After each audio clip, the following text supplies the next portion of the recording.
choga waraw ka kujamo damare langaye ka koylo ay kot enu tobro kot ala muj titek ala tirel garo kama koke mala do pala yene kun en sok fara chit ke jiwa me gara kyang kera dun enu de yen men gor ko dangaj agwa munoke kasel dew arwaja garamo ka yendial ka potbang inchi kodo kama ko chira rode bichar idini jen alenye char inde char gaje kabran char mola ramo ka pengada men ji kodo kama chit ka men te kon we chung tungwan re point kel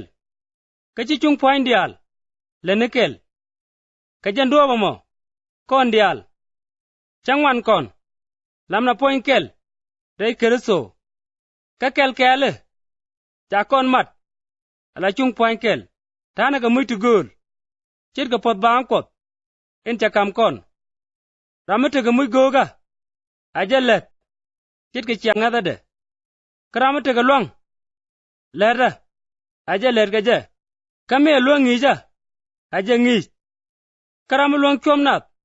aje chomnat ram muy aje muy lorte de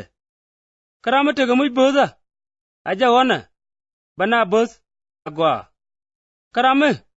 luang lat ko je loy aje let katel loy anong la tok ka nyer me jek ka kam na magwa nagaro laran kana daman ka goreje e bera nyolus kam ne kun lada abum aye chadwal lada kwana kot eka ka yedun ke lew aloy kun tes kangas kami beben ta ke diel re ring ne kalanga ne chang nyege kane kot tin saldor lebe zor kun jur poda ne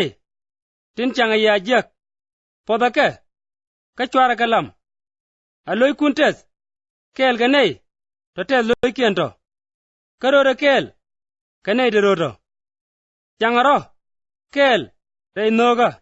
chwara kam nyal kelyak kana ne chang koja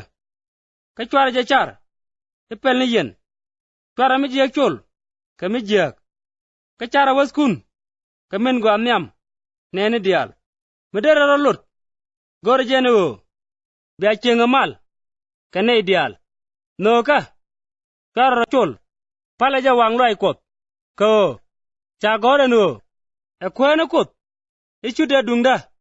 baje chol cha gorba emna gwante robode minije kamena grawa menije ko kalat kana mo